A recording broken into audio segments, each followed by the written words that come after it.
What's up, everybody, and welcome back to the Virzi Effect podcast show. My name is Paul Virzi. You guys listening to episode 505.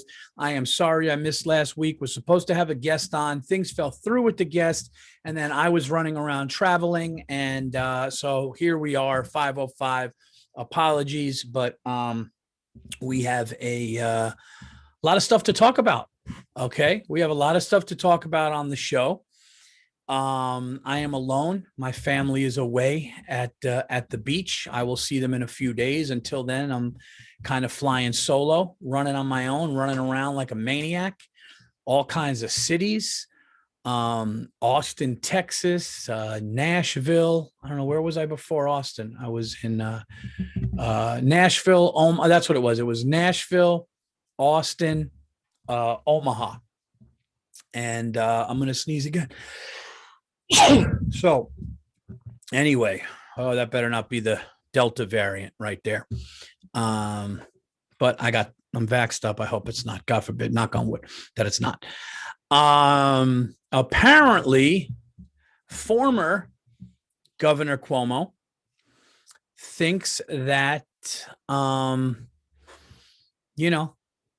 he tried to throw in Italian with pervert in a weird way. Oh, I'm not a pervert. I'm just Italian. What? What does that mean? No, I'm not a pervert. I just, when I hug, I'll grab your fucking ass. Like, what? Yeah, did not like that. Now I got to be honest. I never was a Cuomo guy. I think his face says it all. But without judging a book, I just think saying I'm not a perv, I'm an Italian is one of the most unacceptable. There is my unacceptable for the week. I haven't done one of those on the Virzi Effect in a long time. Okay. I'm not a pervert. I'm just Italian. What? And then he had to resign. I've never touched anybody inappropriately, he said. And then he came out and said, I take responsibility for my actions. Whatever, talked a lot about it on the Anything Better podcast with myself and Bill Burr. That episode 28 will be out this week, so you guys will like that. But I just got to talk about it a little bit on my show because, you deny, and then you're like, well, I'm Italian, we're affectionate. Listen, I'm half Italian and I'm half Greek. All right, I'm not going to hug somebody and fucking grope them. I'm not going to be like, hey, how you doing? Let me feel nice titty, nice. I'm Italian. So I don't know where the hell that came from, but so he's gone now. I wonder if they're going to fucking make him give his Emmy back. They gave him a fucking Emmy award. These fucking dummies in Hollywood. I swear to God. It's just such a fucking backwards world we're living in right now. Anyway, moving on. We were talking about that on the show too, like people getting duct taped to plane chairs and shit. What are we living in? What are we living in when we have, I'm not a pervert, I'm Italian, fucking duct tape the kid to a chair. Oh, we got another variant of a pandemic. We got all kinds of wild shit happening. What's going on? Where's the president? The president's fucking hiding somewhere. What's going on? Love the people that you're with. Love your family. Count your blessings because times are fucking wild. All right. This is getting to the point where, let me ask you guys a question. If anything happens now, would you be surprised if anything? I swear to God, I wouldn't be if they were like, dude, did you hear? Did you hear about the frogs? I'd be like, no, what? You didn't hear about the frogs? Yeah, there's killer frogs jumping out of ponds. And apparently they just fucking hop on your face and they suction your face. And then you get poisoned and your fucking head blows up less than a day later. That's what's going on now. And then you just saw a reporter.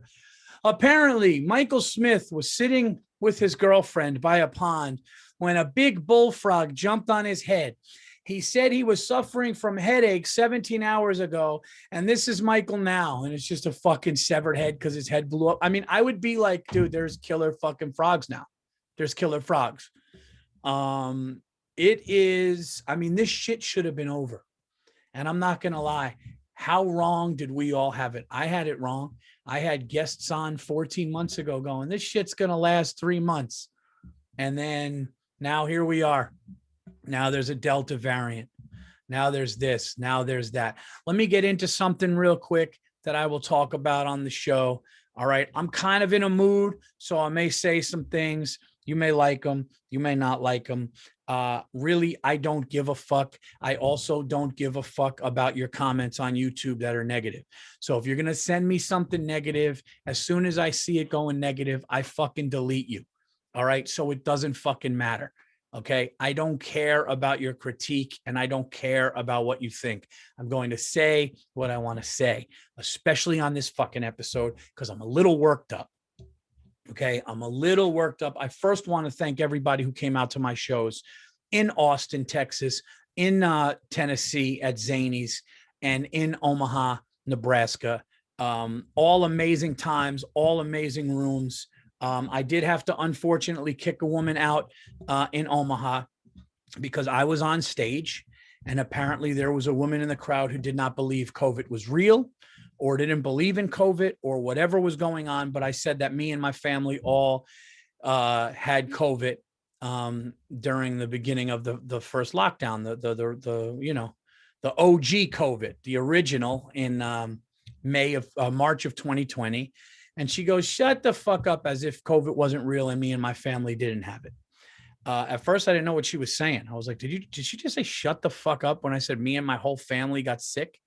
And someone was like, yeah, I think she did. And I go, hey, ma'am, how about you shut the fuck up? Okay, this isn't about you right now. All right. And I just went in and I said some things and she got kicked out. And apparently, like everybody that gets called out on their bullshit, she played the victim and was out in the lobby crying because apparently she was going, can't people just get along? Yeah, people can get along. When a dumb asshole like you shuts the fuck up and understands you're at a live show and understands that a comedian is doing their job and also doing it well because everybody was enjoying themselves, and you're too fucking stupid and you're too dumb to understand that COVID is real and people do get sick. Not to mention, I said my children had it and you fucking disrespected me like that. All right. So that was a big problem, but you know, she's a dummy and she has to live with that brain the rest of her life. So I almost feel bad for her, because if you're that fucking stupid, listen to me right now. Okay. And I'm being dead serious about this. I'm not trying to be rude. You guys know I never talk about politics. You guys know I never take a side, really. I try to feel anybody out. Okay. I try to understand people's points. Even somebody that says something ridiculous, I try to, hey, well, where are they coming from? Let me put myself in their shoes. But to not believe that COVID-19 is real is the dumbest fucking thing ever. And if you don't agree with that or believe that, like agree with me saying that, then you can't be fucking helped. Okay. Now, whatever your opinion is on how it was handled, whatever your opinion is on what it's doing, whatever your opinion is on what the vaccine is doing, that's all for you to fucking think of. And that's none of my fucking business, and more power to you. But the idea that some people, and I witnessed this and dealt with it firsthand at a live comedy show, doesn't believe that COVID is real or exists, that should be a fucking like a national fucking security situation. If you're walking around and you think COVID-19 is not real, then that's wild. And I dealt with it and I was just like, what? Oh, so me and my family didn't get that? Me and my family didn't have it's like I just didn't understand what the hell she was saying. So she had to get kicked out. But other than that, the people in Omaha, Nebraska were fantastic. There was almost like a Southern hospitality with them in the Midwest. That's why I love places like that. Love Wisconsin. Love places like that because the people are just so fucking nice, so appreciative, so fun. One guy was like, man, come over. We'll eat at my house. And I was like, from the audience, I was like, all right, man. Like people were nice as shit and really cool. But this woman was just drunk and she had to be put in her place. I'm sorry, but I'm not going to sit here and talk about my family getting sick and you're going to tell me to shut the fuck up and think you're going to live through that in the crowd, because it's just not going to fucking happen. It's just not going to happen. So, but shout out to the crowd. The Funny Bone in Omaha did the right thing with that. They were fantastic. Shout out to Colleen, who was is so great, such a great room. Support that room, and really, really, I think one of the best rooms in the country, man. And it's run by great people. So I would definitely check that room out. Also, shout out to Adam, Sunset Strip in Austin, and of course Lucy in Tennessee at Zany's, man. Such a great time. But I mean, I'm on stage and there are thunderstorms that I've never heard of in my life. I mean, I've been through thunderstorms and lightning, not like the South, not like the Midwest. There was lightning. Okay, first of all, I'm in Zany's and the rain is hitting the building so hard. Shout out to Tyler. He featured for me and he's like, dude, the rain is so loud. You're not even going to hear your, and I was like, what? The building was getting pelted with rain so seriously that during my act, it was like people couldn't hear me. Then there was thunder coming through the speakers. And I'm like, oh, wow, this is a first. Then go to Omaha and the biggest lightning storm I've ever heard in my life, and thunder is going on outside. And I dealt with it again. So I don't know if it's the time of year or what's going on, but I'm in these places and it sounds like the end of the world. And the crowd is like, yeah, no, that's just storms here. Go on with your jokes. So I'm like, yeah, it seems like the end of the world to me. So I don't know how you people are acting and sitting there like nothing's going on, but it was wild. But all great people. Thank you. Tell a friend next time. I want to keep coming out there. I want to sell those places out multiple times over. So thank you, thank you, thank you. I got a lot of dates, other dates coming up. But yeah, man, it's really wild to be a comedian traveling now and just seeing how different people are in thinking about what's going on in the world, man. You can really, really tell, like, wow, man, like places are different. People are different, of course, but some people are just mentally just in another fucking world, man. So I'm home right now, right? And I'm home alone. Family is gone. Family is away. They're at they're at our summer thing, and I'm going to be there. I'm going to be there soon, but I'm kind of holding it down at home. I'm dealing with my cat. I'm dealing with my dog. And I got to tell you something. You think being alone is nice and peaceful, and it is for a couple of days. And then you're like, this kind of sucks, right? Like, you ever, like, you're alone, right? You got a night to yourself. You watch a movie. Okay, I'm going to go to my favorite place and eat. I'm going to sit alone. Everything's nice. Then the next day you're like, all right, I'll kind of go at my own pace. I'll run a couple errands. I'll do it. Then by like 2.5 days, 3 days of being alone, you're just like, all right, this is fucking not that, like, I kind of want to, I don't know, hug somebody I love and talk to somebody, watch a movie with somebody. And then I did the stupid thing. I did talk about this on Anything Better, and I don't want to talk about too many things that I talk about on that show with Bill, but I watched a horror movie and I got so fucking scared. I was locking doors. I was checking windows. I'm sitting in my house going, holy shit, my heart's because the cat's jumping, the dog's jumping. I'm looking around. I'm like afraid I'm going to open the door and there's going to be like a guy with an axe. That would be the most horrifying prank to do to somebody. The most horrifying prank to do to somebody would be if that person was watching a horror movie. Okay. And they're just, they're like, they're home watching a horror movie. And you find out who the killer in that movie is. And then you sent somebody dressed like that to just like either knock on the door or ring the bell and just standing there with an axe. Like, the mind fuck that would be to somebody, right? Could you imagine you're watching this movie and this axe murderer is running around a campsite, running around the woods, running around somebody's house, and he's just killing people with an axe. And you got somebody to dress exactly like that character and like midway through the movie, ring their doorbell and you're just standing there. That would be like top 3 scariest things that could ever happen to somebody. What would suck is if the person that opened the door panicked and then just fucking blew somebody away with just shot somebody in the fucking head. And then you're like, I'm sorry, I was watching, oh my God. Oh, they do like a fucking town visual of the person, or with the person, everybody's holding candles and you're just the person that got scared and they did a prank and you fucking blew somebody away. Like, I wonder if that's happened, but that's like, I'm telling you right now, I was watching this horror movie in my house, and I literally looked out the window and I was like, if I saw that person right now, I would just get my gun and I would just fucking kill him. Like I would just have no choice. I would just have to shoot him because, you know, and I'm one of those people with the gun where it's like I don't keep ammo near my gun. I do it like stupid. I'm like, it's almost like I might as well not have it because I would have to start looking for things. Sorry, am I blurry?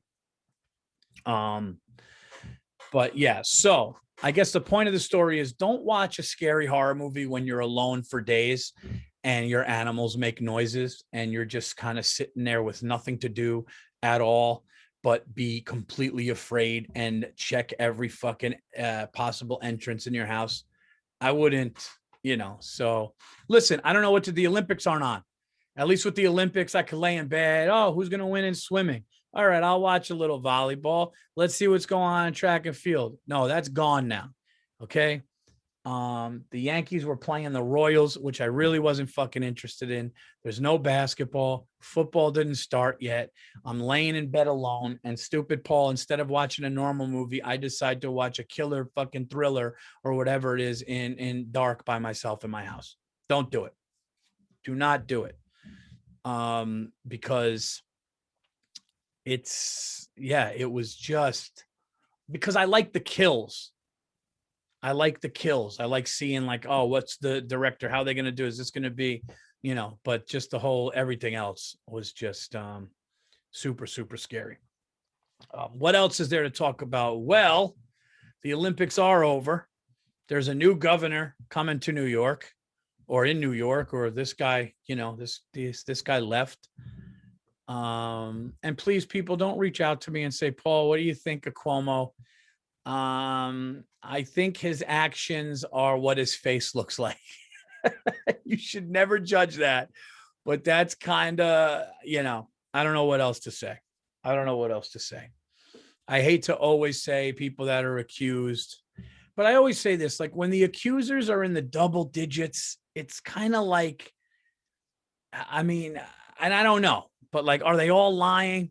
Like, are they all, that would be a really fucked up thing if there was just a team of liars. Like, all right, dude, I'm going to go tomorrow. You go the next. Like, there part of me is like, but the Italian thing was the only reason why I had to comment on it. That's really, the only reason. I was flying back from, what was that? Where was I flying back from? Which one? Because I've been on so many airplanes. I was flying back. I think was it from Omaha? I don't know. I was flying back from somewhere, and I swear to God, I was so happy. I was in the seat, and they said, "This is a full flight. This is a full flight. So make sure that you stow your stuff away, and if we need to check it, we're gonna check it." And I'm like, "Oh fuck, I'm gonna be sitting next to somebody," and the whole plane, the entire plane is packed, except the seat next to me is empty, and I'm going, "Oh my God." Oh my God, dude, are you kidding me? This is going to be amazing. I can lean to the side. I can get some real sleep because I could sleep on a plane now. I figured out how to do it. It's hard. You got to kind of like almost like you could do it. If you get your elbows right and your legs extended the proper way and close your eyes and the head tilt gets the right thing, you can sleep. But when there's nobody next to you, a leg could go up and like go into that seat and it's much better. And I'm going, holy shit. And then sure enough, they showed up. And then you feel bad because you look at the person with such disappointment, even though they're probably a great person who was just running late. And you're looking at this asshole in the face like, you stupid piece of shit. Couldn't you be 5 minutes later? Couldn't they close the door on you because of your irresponsibility and I can fucking fly on this plane much more comfortably? Did you have to? And they don't deserve that. They're just like, hey, sorry. Like they know. It's the funniest thing. It's one of the most understood, I know you hate me. One of the most understood, I know you hate me things is when somebody sits next to you on the airplane after boarding it much later when you think you're going to be sitting in a row that's free. It's just like, I'm sorry. I know. I'm sorry. Yeah, well, can you, is this whole, this whole fucking thing. uh, I was just tired, you know, and I was just tired, just anxious from all the flying. I just wanted to get home. I didn't even care. Like it made you not afraid anymore. I do a joke about like how people suffer from depression, but you got to embrace it. Like I did this joke. It was a brand new joke. It was like a brand new thing that I'm writing. And I was just basically saying something like, when you're depressed or anxious, like fear doesn't matter anymore because you're just like whatever. So I just said like you got to lean into your depression sometimes. And then I was like, I like flying when I'm depressed because I'm not afraid if it crashes. You're just like, bah. Yeah, you know, like if you got shit to do and you're not worried and everything's going good, you're like, oh shit, no, come on, land. I got shit to do. But when you're just fucking tired and out of it and either hungover or just fucking upset, you're like, I don't give a fuck what happens. Bring on the turbulence. But that's really how it is. Well, let's talk a little bit about the upcoming football season. Obviously, I'm not going to make any predictions, but the New York Giants are going to be good this year, guys. Saquon Barkley is back. I'm not going to be doing picks on this show. I'll be talking about the NFL season on this show. Me and Burr will be talking about and giving picks on the anything better. We'll be making that a weekly segment with us. But on this show, on the Virzi Effect, I'm going to be talking about, and by the way, we have some great guests coming on the Virzi Effect as well. We're scheduling all that stuff now. But I'm going to be talking about things that are going on, obviously, in the NFL. I'm so excited because now we are 4 weeks away from having months of NFL football. And we're going to have Thursday games and Monday night games and Sunday games. So it's just going to be NFL. And let's be honest. Somebody said to me yesterday during an Instagram live, they said, what would be the sport if you could only watch one sport? And it's got to be the NFL for multiple reasons. One reason being that it plays so well for television. And here's the beautiful thing about football. Every play matters. Every play counts. In the NBA, people say it does, but it doesn't. It counts later. It's a game of runs, right? Soccer, so much time could go by where like things don't matter, just back and forth. I mean, it matters, but NFL, it's like you need this amount of distance. Are you going to get this amount of distance? Because if you do, it could equal points. If you don't, the other team could get points. Every 30 seconds, the play matters. It's just fast. It's exciting. For me, it's NFL. Even though I love the Knicks more than maybe anything in the world, watching watching my Giants play, watching football. Oh, then you get the food, you get the chili, you get the wings, you get the pizza, you get the friends. You start at 1 p.m. on East Coast. You don't end till 11:30 at night. Because you got the ones, the fours. Oh, God. There you go. Is anything better than football from 1 o'clock in the afternoon till almost fucking midnight? I mean, where else? It's amazing. Oh, it's raining. There's nothing to do. Yes, there is. There's fucking 4 football games we're going to watch. That's what we're going to do. You know? Oh, so-and-so broke their leg. They can't do anything. Yeah, they can. Elevate your leg, turn a tube on, watch that NFC matchup. You know, big gamble on that. Now all these gambling degenerates, they got something to. By the way, somebody said to me yesterday, they were like, hey man, I'm gambling on the preseason. Guys, if you're gambling on preseason, you're going to get divorced. All right. If you're gambling on preseason games before the first preseason game when nobody's really playing, when these guys are trying to get a spot on the team, if you're throwing money on that, A, you have a problem, and B, you're looking at 2 or 3 marriages and kids that are resentful. 100%. That's the only thing. If you are literally sitting down in mid-August going, I don't know who to take, dude, the fucking Chargers or the Dolphins. If that's a dilemma that you have in mid-August when you should be playing fucking volleyball on a beach somewhere, on a boat somewhere, on vacation somewhere. All right. If you're drunk in Vegas in August and you got nothing to do and you're like, hey, we're going to go down to the sports book and bet on this preseason game. Fine. You're in Vegas. In Vegas, all bets are off. No pun intended. all bets, you go and do whatever. You're in Vegas. They're going to have it up. They're going to give you free drinks. Fine.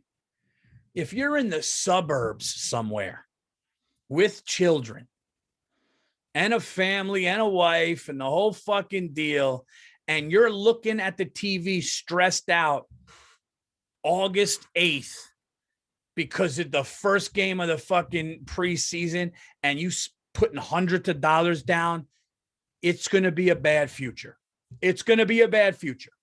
There's cocaine involved in your life. Somewhere down the line, there's a hooker. Your wife's going to find out. You're going to tap into a 401k because you think the fucking Browns are going to cover before week 1, and it's fucked up. I told you guys one of the most hilarious things a gambling degenerate ever said to me, and it was a serious thing. He said the lock of the year. This is a regular season game. He actually said this. This is a gambling degenerate. I think he was on his 3rd marriage. He actually said these words to me, and he was not fucking around. He said, Paul, the lock of the year, if you want to make a lot of money, the lock of the year is the Phoenix Suns in the first quarter.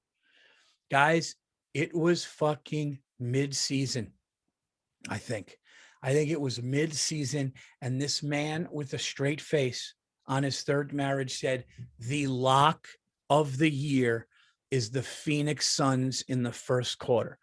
For you people that don't know what that means that what he is saying is they're going to score a certain amount of more points in the first quarter of an NBA game, first quarter, which is usually the feel out quarter, which is another reason why it's one of the most ridiculous statements I've ever heard anybody say. He's saying that, if they're going to, like, let's just say the Vegas odds where they're going to have 8 points more in the first quarter. He said that was the lock of the year, not the Super Bowl. No, not the Super Bowl with the team that got in and is on fire right now. That's something maybe that you could have a hunch about. Not that. Not a regular season football game when a good team loses on the road and then they're coming home. No, not that for a lock of the year. No. The Suns in the first fucking quarter. Stop gambling on preseason. Stop gambling on quarters of basketball. All right. Somebody said something to me that really clicked with me, and I'm going to tell you guys this, and some of you are not going to like it. Okay. Some of you are not going to like it, but I told you I'm coming a little hot in this one. I'm a little chippy today. Somebody said to me, I was in a bar. I believe I want to say I was in Cleveland. And I was talking to this guy, and he goes, man, I used to gamble on the NFL for years. And he goes, it's just not worth it. You're not going to win. He goes, it's a sucker. It's a sucker's bet. Now, you can win, and you could have a week where you win, which keeps you coming back. It's like playing golf, right? Play golf, you hit a good shot. You're not that good, but you hit a good shot. You're going to come back and pay, until you get, some people think, hey, I hit $1,000 in the NFL. I'm a fucking expert. You're going to end up owing $3,000 because of that $1,000 win a lot of the times. Now, I know some of you people go, listen, I love a little action. $50 here, $100 there, a couple $100 here on a game you really like. That's one thing. But I'm talking about these people that every week think that you're just fighting a battle you're never going to win. The house is always going to win. And the bookie is the house. And that's why they do it. You think bookies are going, yeah, let's start a business where we pay everybody out? No. You think a bookie's going like, yeah, man, listen, I'm going to start this business. I'm going to get everybody rich and I'm going to fucking take a hit. No, they're going, this fucking stupid asshole is going to take a fucking 17 parlay and think he's going to win $30,000 and he's going to end up losing $300. So I'm going to take that money. That's what happens. I hate to be the bearer of bad news. I'm trying to save my Virzi Effect listeners money. Don't believe the hype. Don't buy that shit. Okay. Because that guy who said Suns in the first quarter wasn't doing great. Okay. And he was doing it for a long time. So what I'm going to do this football season, I'm going to bet smart. If there's a team that I really think is going to put it on another team, I'll throw $50, $100 in. Guess what? If I lose that, my wife's not mad. Because the wife finds out. Let's be honest. If you're married with kids, the wife finds out. My wife is too smart. My wife can watch me watching a game and know if I have money on it or not. because I'm just sitting, when you don't care, you're just like, here's when you don't care. When you don't care, you can miss a play. When you don't care, you go to the bathroom. When you don't care, hey, you know what? I'll go get the soda. Oh, I'll go get the drink. Hey, this is when you really don't have money. I'm going to go run to the store. I'm going to go get ice. I'm going to go get a snack. That's when you don't care. But when you start hearing motherfuckers say things like, yo, I'm watching a game right now. You go do that. Not now. Not now. Hold on. There's 3 minutes left in the fourth quarter. Then I'll go. That's a man or woman with money on the game. All right. You ever watch somebody play poker bad? And when they're bad at poker, what do? Whose turn is it? Whose turn is it? That's a tell. Anytime you play poker with somebody, you'll notice that novice people who have a good hand will go, all right, whose turn is it? Who's it to? That's because they want to win, because they think, that's a little, obviously you don't have to be a genius to figure that out. It's the same thing when you watch somebody gamble, and it's a crazy thing, man. Like when people like that sickness that people have, it's really like, it's fucked up, man. People losing their house, their kids, and their wife, because they didn't gamble their kids. That'd be fucked up. So like, all right, dude, listen, the Rolex and my son Craig, okay, just no, like, but what I'm saying is there are people that have like divorced, and like one of the craziest scenes in Boiler Room. Did you ever see Boiler Room? One of the craziest scenes in Boiler Room, underrated movie, by the way, was when they fucked that guy on stocks, and they like made him end up buying a lot of stocks that were like fake and bullshit. And then the guy went belly up. And then there's the scene of the wife just taking his kids and leaving, and he leans against the wall and slides down with his hands over his head. That's fucked up, man. I remember being younger and I didn't have the money, and like I owed a bookie like $700, and and I was like, I don't know what to, like, I don't have it. And then I ended up obviously getting it, but like, it's scary shit. Like they start asking questions, and I was a kid in high school. They're like, yeah, where do you live? Like they start saying scary shit like that. And I'm like, all right, I got to figure this out and get my money. Like, listen, obviously it's $700, but still, it's just like, don't get in over your head. I remember one time, here's a real scary gambling story. And this is a perfect story about how people chase, right? How you chase the money. I end up going down like $350 that I didn't have. I just didn't have it. And this is how I got to the 700. And this is true. I'm down 350. I'm a kid in high school. I'm dealing with bookies that I don't even know. I'm dealing with their middlemen. I don't know what I'm doing. Okay. In the grand scheme of things, they probably scared me more because it's not big money, but it's just, I'm a kid. So when you're in high school and you start betting hundreds of dollars and you don't have it, it's scary. And I ended up putting all the money I owed on the Denver Broncos. And I'm like, fuck it, put 350 on Denver. And I go to a bar and we're watching it, and I'm hanging out and I'm playing pool, and the game is close and I think I got it. And then if the Broncos got a touchdown, I win the bet. There was like no time left, like the end of the fourth quarter. And I swear to God, I think it was Terrell Davis, Broncos running back, breaks free. And he's running down, and I'm going, oh my God, yes. I'm going to be even. I'm not going to owe anybody anything. Yes. And then I swear to God, he ran out of gas at like the 7-yard line, started to stumble. I go, no. And like fell on his face at like the 3 or 2-yard line and didn't get in, but the game was over. So now I owe $700, and it was one of the most emptiest, scariest, sickening feelings ever. And then I'm a kid, so I go, do I bet 700? But then I'll be in 1,400, and it's just like, so, oh God, I hated that. I hated that feeling. So that's kind of why I'm just like, be smart, do pools with friends, do shit like that. I'm trying to help you people. And if you're a young kid listening, I know there are kids in college that listen to this show. I know that don't be that asshole. It's not going to be you. You're not smarter. I said the dumbest thing one time to somebody. I go, dude, I took the Rams tonight. I go, nobody in the country had the Rams. Do you know how fucking dumb that is? Nobody in the country. Yeah, just Paul Virzi, just me.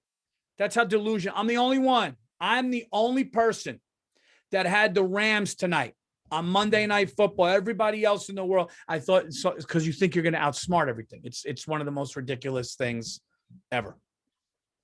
I remember somebody that I knew. Guy was a piece of shit too. But there was somebody that I knew, and I saw one of their limbs wrapped up, and I realized that the person had a gambling problem, and somebody had joked with them. Somebody goes, I didn't pay the VIG, huh? And like the way they looked, I go, oh my God, that's what happened. That's what happened. I saw somebody I knew like get like wrapped up. Something happened with it. And I think because of a gambling problem, I think somebody fucked them up. But I just heard somebody joke to them like, oh, you didn't pay the VIG. And I think that that's what happened. My gut tells me that's what happened. So, yeah. And the excuse they had was ridiculous. How crazy is that, man? Fuck that. I mean, listen, not that I would ever be in that position again, but I'm trying to help you guys. All right. I'm not trying to make, I don't know. With this podcast went from like, you know, I'm not a pervert. I'm Italian shitting on that asshole to like now sad gambling, sad gambling stories. Anyway, guys, I'm going to the beach next week. I'm going to be away, but I'll probably do the Virzi effect from where I'm at because we missed last week. I got some cool guests coming on. Like I said, it's just scheduling in the summer is really tough. People are away. Everything's going on now with, you know, just kids are not in school. So people's kids and a lot of comics that I'm cool with, you know, people got kids and it's like, it's tough to book this thing and especially remotely and all that shit. So, but I'll be this week. I'll be in what's it called? KFC Radio at Barstool. I'll be doing that. And guys, I got some big shows coming up, man. I hope to see you guys at these shows. I'm gonna be, you know, and by the way, if you don't think me and my family had COVID, don't come to my show. How about that? That lady pissed me off, guys. I'm not gonna lie. I don't normally I've been doing comedy a long time. I can be on stage and somebody could say something and we'll have fun. And even if they're an asshole, I'll end up having fun and of course winning because, you know, I'm a professional and I have a microphone and somebody's a drunk asshole and they'll usually get kicked out. So it doesn't make any sense. But that lady, and I'll deal with it. That lady pissed me off because my children were involved. My family was involved. Luckily, we were okay. But to act like that we didn't have that, and then to remember the days my kids were tired, the day my wife had to lay down, the nights I was up in my guest room coughing, oh my God, dude. I wanted this chick to fucking, I said some horrible shit too, but I mean, that pissed me off. But anyway, on a positive note, I got some shows coming up. August 27th, I'm going to be at Governor's in Long Island, everybody. Running an hour. August 27th, I'll be at Governor's in Long Island. Okay. September 3rd and 4th, Salt Lake City, Utah. Wise Guys Comedy Club, 2 shows Friday, 2 shows Saturday. Come to those shows. I'll be working out my hour. Philadelphia, I will be at the Punchline on the 15th. And then you guys know the 16th, 17th, and 18th is special weekend. I will be shooting my special September 18th, 2 shows, Levity Live, West Nyack. I will be working it out that Thursday and 2 shows on Friday, shooting 2 Saturday, directed by my comedy little brother from another. Pete Davidson is making his directorial debut with my special. We're having a lot of fun. We're putting together all the things that go with it. So it's getting down to it. I'm getting excited. So get your tickets to that if you have not. The Saturdays are going to sell out. But if you can't get in the building Saturday, Friday, I'm doing 2 shows and it's pretty much going to be the same show, same Thursday. Got to gear up for the special. I'm obviously throwing new shit in all the time. So you'll have a good time, but get those tickets. And then I will be at the Wilbur Theater Kid, Boston, Massachusetts, October 22nd. 1 show Friday night. Get your tickets, Chief. Go get your tickets, boss. One of the best ones I ever heard from a Boston guy was, "What's up, doctor?" I swear to God. He goes, what's going on, doctor? Chief, doctor. Look, how you doing, Lieutenant? Boston guys are the funniest with nicknames. They just what always jobs that you could never fucking like do. Like, what's up, doctor? What's going on, professor? October 22nd. Come out. I cannot wait. So you guys got a lot of shows to come and check out. And I know I will be in the city. I will be in a city near you guys soon. Obviously, I'm just trying to make sure that we get all the dates and we get up into this, we get up into this special, get it the right way, get it the way I want. And then we're just going to go out, have fun. And you know what happens when a comic does a special? It's like they built a house, they knock it down, and then they got to start building a new one. And then it's back to that. No, I'm not. I don't have cocaine. I don't do cocaine. I know I keep going like this. I don't know if I have allergies. I got an itch from my fucking mustache hair, and that's what's going on. So I have to trim up here. All right. I look like a fucking wolf on my neck. Sorry. I had to give you guys a podcast. I had issues with all kinds of shit going on this week. Give me a fucking break. Okay. How funny would that be if I was doing coke? I was just like, yeah, sorry guys, I gotta, family's out, family's away. I gotta, don't do coke, don't gamble. I know I sound like, listen, those are all things that'll hurt you. Okay. Have a couple of cocktails, smoke a little bit of the weed if you want. Just don't ruin your lives, guys. Learn from me. I've been arrested. I've had a DUI when I was 21. I got a DUI. Did I ever tell that story on the thing? I think I did. I got a DUI, like the bar I could have walked to. And I got pulled over 2 driveways from my driveway. And my bedroom light was on. And I showed the cop. I said, you see that light? That's my bedroom. If I could just go back. Because I made the stupid move. He said that he saw my license plate bulb was out. He couldn't see my license plate. And he said, did you have any drinks? And I go, I was in there for a while. I said, I had one Long Island iced tea. I had 4 Long Island iced teas in 3 hours, which means it still comes up on the breathalyzer. And I was super nice. And he's like, unfortunately, I got to take you down. He did like 11 tests. And apparently I failed a bunch of them. And that was it. That's what happened. So I got a DUI at 21 years old, but got a lawyer, lawyered up, dropped it down, paid $1,000, and we go on with our lives. Okay. Everybody's got not everybody. I bet you there's like 20% of people that listen to this that got a DWI, but shit happens. I'm trying to better you guys. I'm trying to better your life. Okay.